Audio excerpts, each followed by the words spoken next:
What is up, everybody?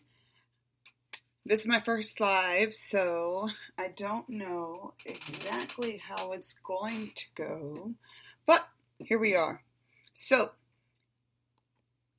I believe that the subscribers actually get notified, and it should give you a link to chat with me.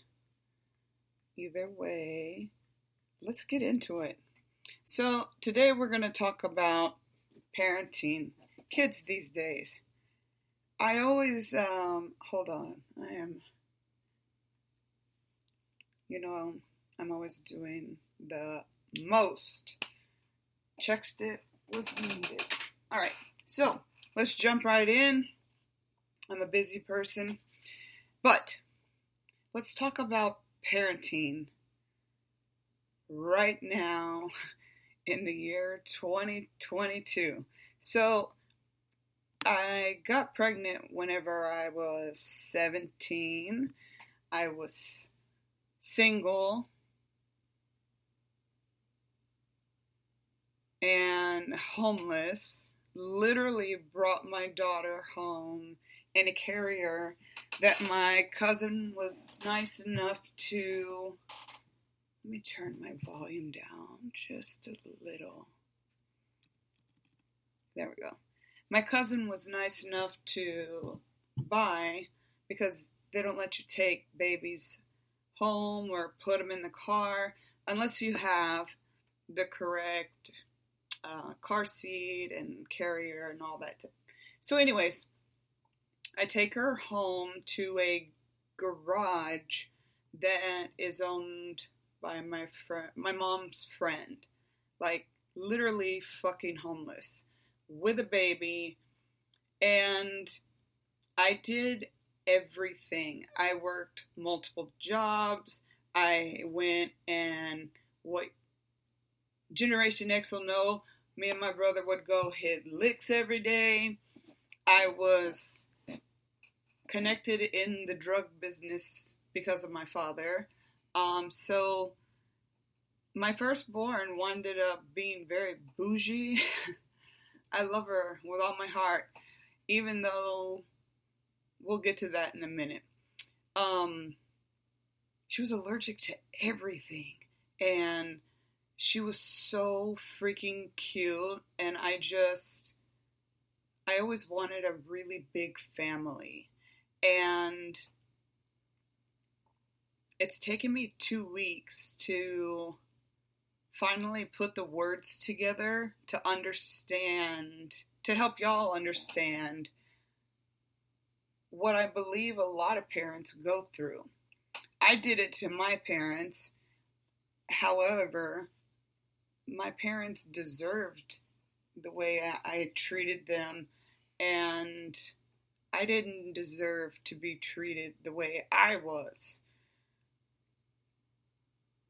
So this is a generational curse, right? Every generation is like, what did y'all do? As a child, you look to your parents for guidance and, how to get through life, your morals, your ethics, your values. Who is the core of you is determined by the environment that you are raised in. Then society states, once you're 18, you're super smart, you know everything, you're instantly an adult. It happens in 1 second. Boom. Your whole life has changed. Now you got responsibilities. You got to go live your life. You got to do this. You got to do that in 1 second. Now, why is this important? Because the way I'm going through therapy and the way I'm working through 42 years of bullshit in my life, it doesn't always look pretty. And people need to be more receptive to people with mental illnesses. You have to understand that mental illness is a disease. It never goes away. There is not a medication that is going to fix the chemical imbalance or the neurotransmitters that go off for your mental illness. All the medication does is cover it up. And new studies have proven that once you start taking the pill, so say you're on the happy pill, Prozac, for depression. It's called the happy pill for a reason. I can't take it. It does not make me happy. It makes me homicidal. Literally. Cannot take that shit. But when I was on happy pills, I knew every day that I looked at my hand and saw these pills that they were going to make me fake happy. And how does that happen? Science is telling us now with the first pill. Again, 1 second. 1 second to swallow a pill to tell you how to do life. How does that make sense? And then all these years later, they're telling us that when your brain receives the chemicals that you put in your body from the first dose of any SSRIs or any other anotropic or antipsychotic medications, narcotic or not, it instantly, whatever chemical that medicine is trained to, what's the word I'm looking for? I try to not use big words here. But anyways, SSRIs go after your sensory receptors, your synapses, what makes you react, what affects your mood, your temperature, your sleep, everything. So when you're on these antipsychotics, in the medical field, we call them SSRIs. Say you need to be happy, so you need more serotonin and dopamine. When you take the first pill, 1 second, your brain instantly stops creating that chemical in your brain, and it doesn't come back because you have just told your body, hey, you suck at making whatever chemical, so I found a doctor, they got me fixed up, you can move on. That's how it works in our brains. So again, 1 second to change your whole life. 1 second. So, why is this important? It is a very taboo thing to talk about being a parent, truly what it means to be a parent.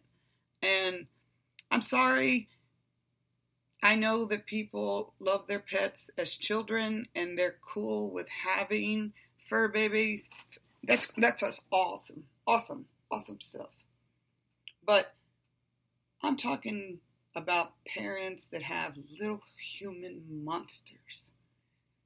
If you can't say, honestly, that you have never thought about just slapping the fuck out of your kid, you're a liar. If you have envisioned throwing your kid around the house by their hair, you're normal. I want to tell you, you're normal. Kids these days are very different than, say, back when I'm Gen X. There's some Gen Ys I can kick it with, but 1994 and after, forget about it. Forget about it. Forget about it. 1994 and after, that's when technology hit. 1995, boom, instant access to everybody, and all that was across the screens, all probably around the world, was Bill Clinton's ugly ass talking about, I did not have sexual relations with that woman. Yeah, you did. And you smoked marijuana too. But there's nothing wrong with the second one. There really wasn't anything wrong with him getting a blowjob at the White House. That's their business. Why is this important? Because that 1 second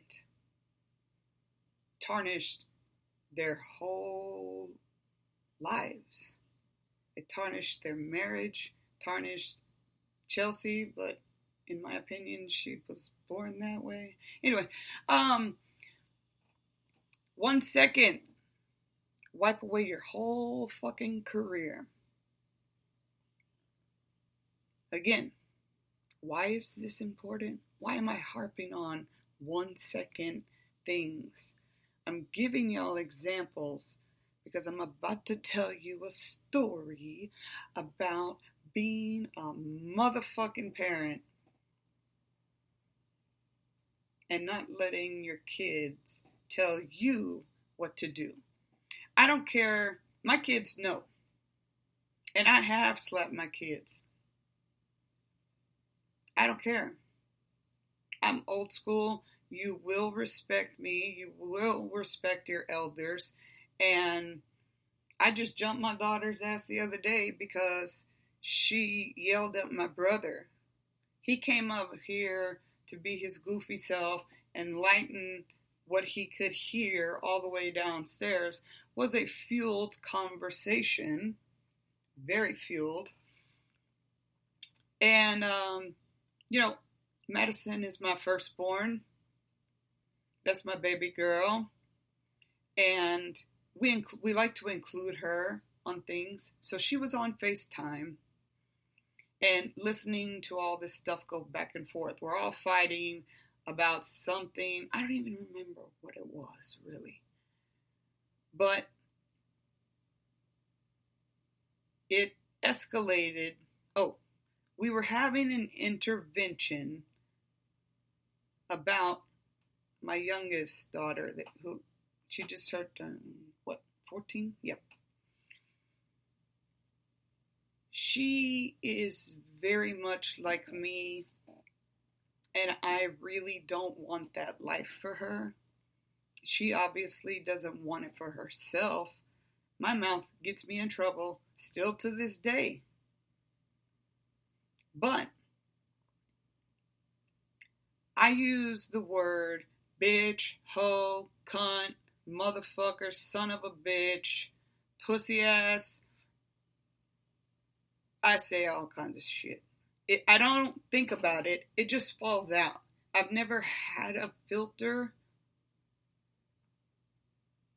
I wasn't allowed to speak for like the first 5 to 7 years of my life because I wasn't allowed to have an opinion. There was always business going around. The only time I got to speak and have fun was during the summers with my grandma. So I knew how to do a lot of adult shit at a really young age. And I witnessed and went through a lot of shit. You could buy the book, Barnes & Noble, Dysfunctionally Functional. But I went through a lot of shit. But 1 second, I hadn't even gone to a doctor when I found out I was pregnant. I just blurted it out one day. My mom was on the phone with baby daddy number 1, sperm donor number 1, Maddie's bio dad, if you can call him that. And so she was arguing